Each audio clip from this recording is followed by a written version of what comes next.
Another purchase from your little website. How adorable. My mother-in-law, Eleanor Richardson, didn't even try to hide her condescension as she watched me check my phone during Sunday dinner. Her son, my husband Mark, shot me an apologetic glance across the dining table. Actually, I replied evenly, that was a notification about our new warehouse lease. We're expanding operations next month. Eleanor exchanged knowing looks with her husband Robert. Well, isn't that sweet? It's so important to have hobbies that make you feel fulfilled. I bit my tongue, a skill I perfected over 5 years of marriage into the Richardson family. The Richardsons owned Richardson Construction, a third-generation commercial building company that had once been the biggest name in the tri-state area. Robert never missed an opportunity to remind everyone that they'd built half the office buildings in downtown Portland. What the Richardsons didn't know, what I'd stopped trying to explain, was that my cute little online business had surpassed their company's annual revenue 2 years ago. Mark squeezed my hand under the table. He understood my frustration but was caught in an impossible position between his dismissive family and his successful wife. Despite having an MBA from Wharton, Mark had joined his father's company out of obligation, turning down more lucrative offers. I sometimes wondered if the Richardsons' dismissal of my business stemmed partly from jealousy that I'd achieved what they assumed only came through generational wealth and connections. How is the Henderson office complex coming along? I asked, deliberately changing the subject. The Henderson project was Richardson Construction's biggest contract to date, a $15 million office development that was keeping the company afloat. Robert straightened in his chair. On schedule and under budget, as always. Henderson's already talking about their next project with us, probably another $20 million deal. Lisa, Mark's sister, nodded enthusiastically. Dad's been working overtime to make sure everything's perfect. The Henderson account is practically family at this point. I smiled politely, noting how quickly they dismissed my business news to refocus on their own. This was the Richardson way, family business above all else, unless that business happened to be mine. My journey to business owner hadn't been planned.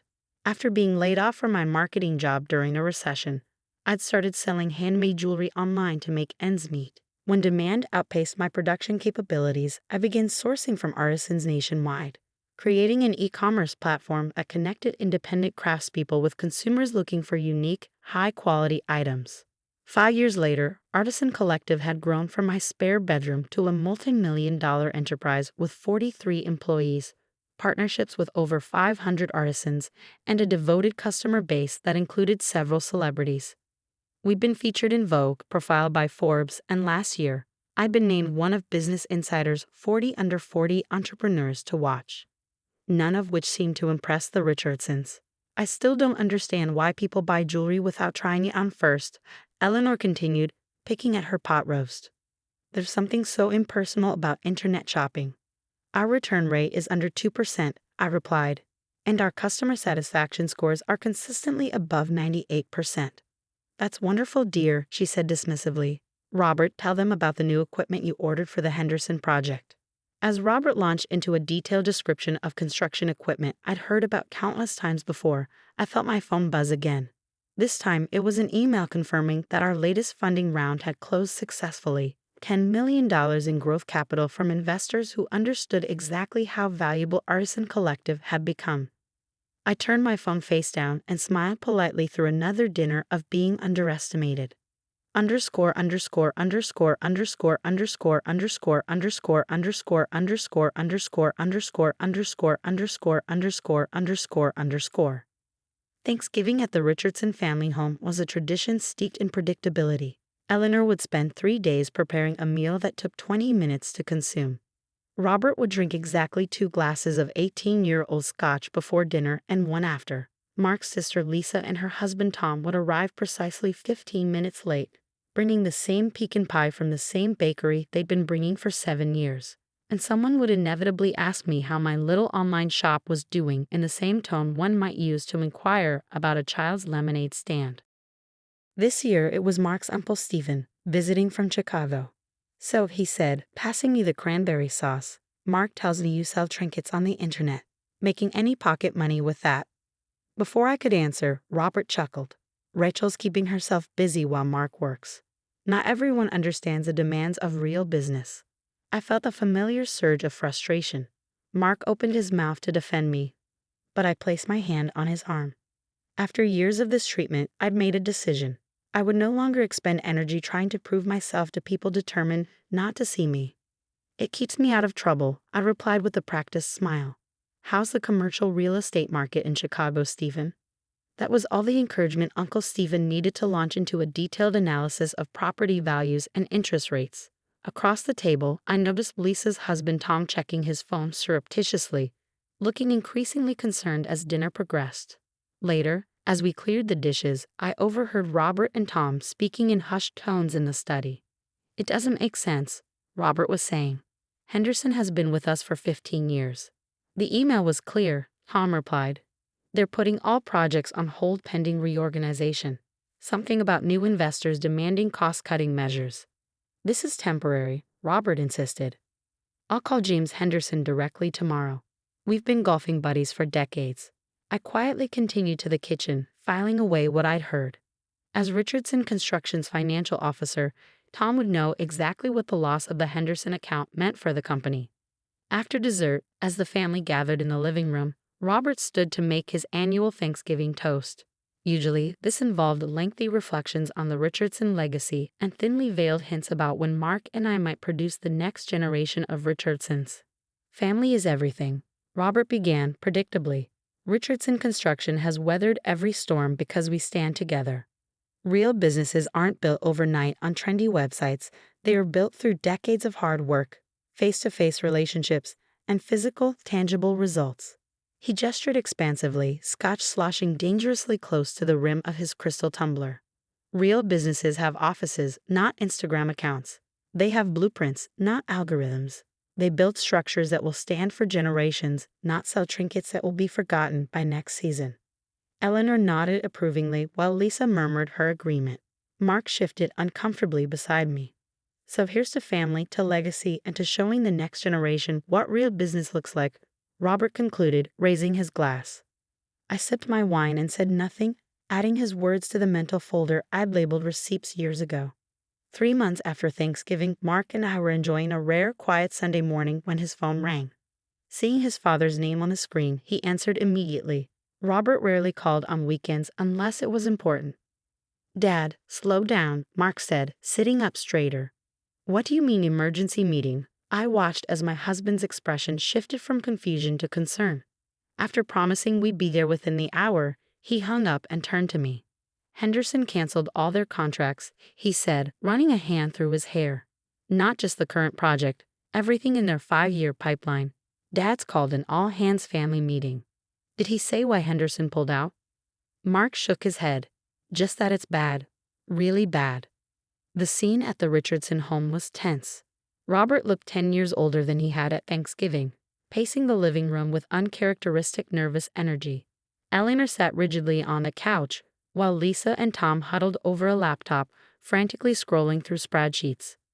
We're all here, Robert said when we arrived. So I'll cut to the chase.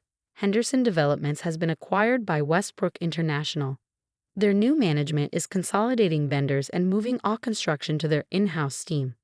That's $15 million in contracted work, Mark said, plus the $20 million expansion we were counting on. Tom closed his laptop grimly. It's worse than that. We leveraged the Henderson contract to secure the financing for the new equipment. Without that revenue stream, we're looking at a serious cash flow problem. How serious? Mark asked. We have approximately 60 days before we're unable to meet payroll, Tom replied. We've already approached our bank about extending our line of credit, but they turned us down, Robert interrupted. Apparently, our business fundamentals aren't strong enough without the Henderson contracts. The room fell silent as the implications sank in. Richardson Construction employed 78 people, most of whom had been with the company for decades. Beyond the family's reputation, real livelihoods were at stake. We need to find replacement contracts immediately, Lisa suggested. What about the Brewster development? Brewster signed with Callahan yesterday, Robert said. They'd heard rumors about Henderson. What about selling some assets? Mark asked. The lake house property has appreciated significantly. Tom shook his head. Already looked into it. Even fast-tracking a sale, we couldn't close in less than 90 days. We need capital now. Eleanor, who had been uncharacteristically quiet, finally spoke. What about a private loan? We know people. We've approached everyone in our network, Robert admitted, looking defeated. No one's willing to take the risk without Henderson as an anchor client. As the family continued brainstorming increasingly desperate solutions, I sat quietly, calculating numbers in my head. Finally, I cleared my throat. How much do you need to bridge the gap until you can secure new contracts? Robert looked at me as if noticing my presence for the first time. This is a serious business discussion, Rachel. We're talking about millions of dollars, not the kind of money your online jewelry sales bring in. I met his gaze steadily. How much, Robert? Tom answered when it became clear Robert wouldn't. We need approximately $2 million to keep operations running for 6 months. That would give us time to rebuild our client base. I could provide that funding, I said simply. The room erupted in responses, Eleanor's disbelieving laugh, Lisa's confused questions, Robert's dismissive scoff, and Mark's sudden stillness beside me. Rachel, Robert said condescendingly, I appreciate the gesture, but this isn't the time for jokes. $2 million is well within my capacity to lend, I finished for him. Artisan Collective closed a $10 million funding round in November.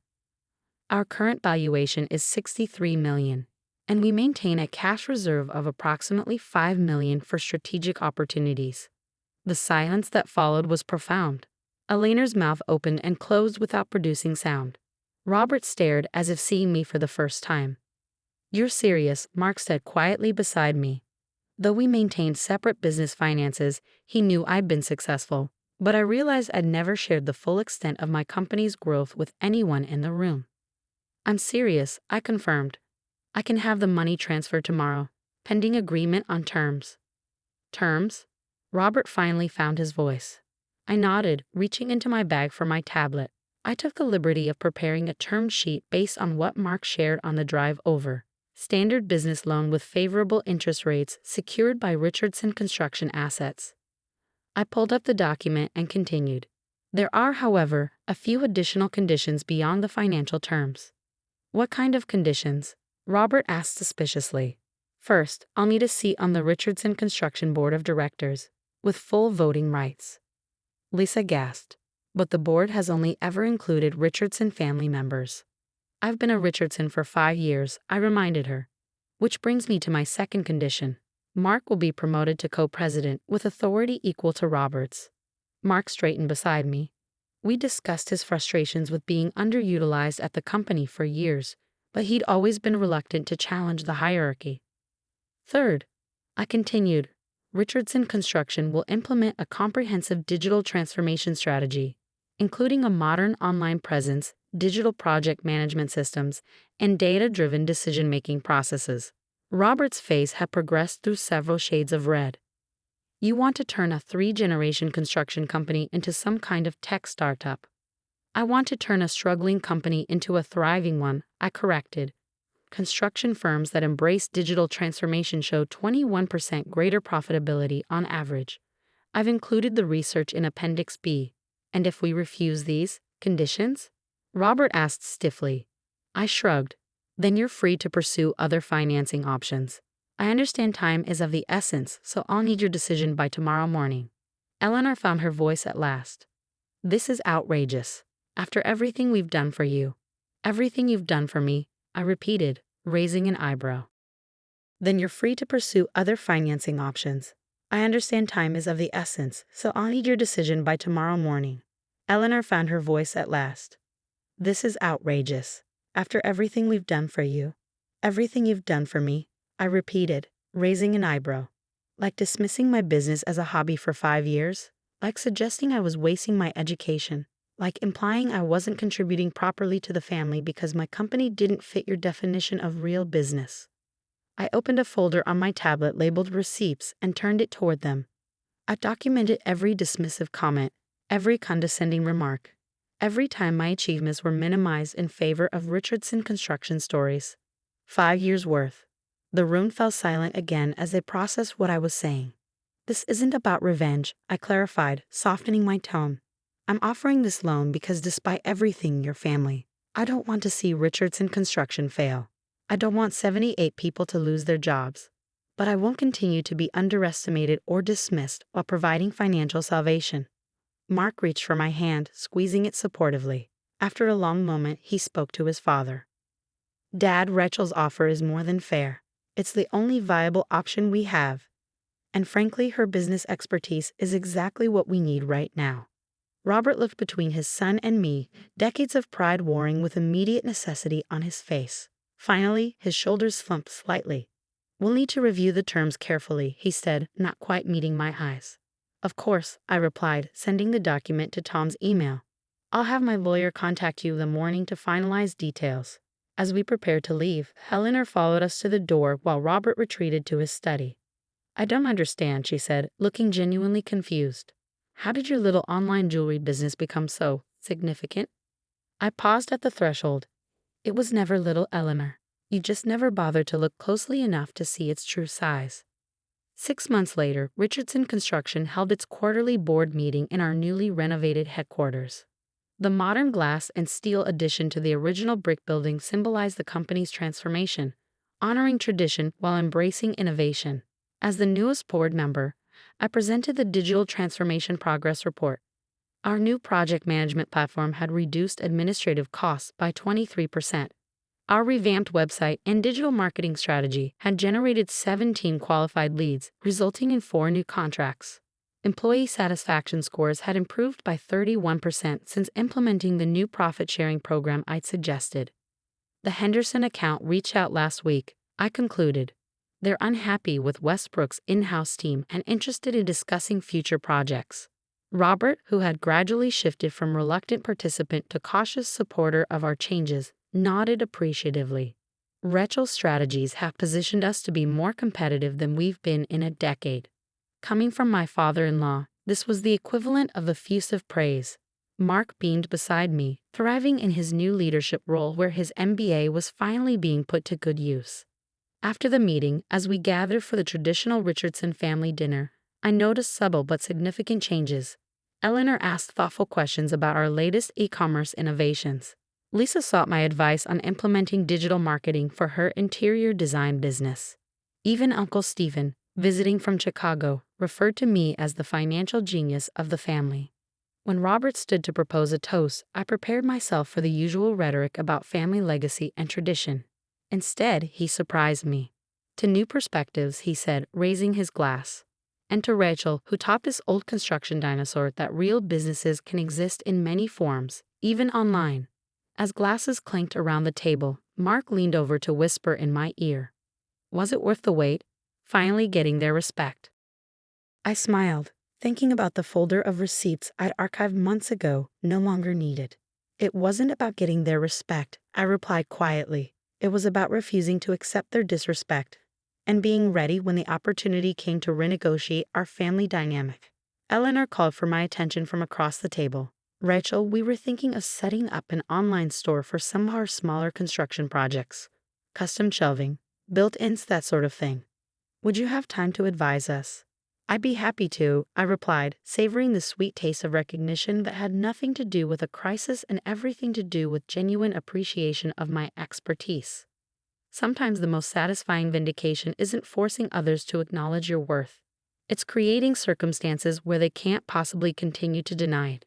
And sometimes the family business that needs saving isn't the one with the longest history, but the one with the clearest vision of the future.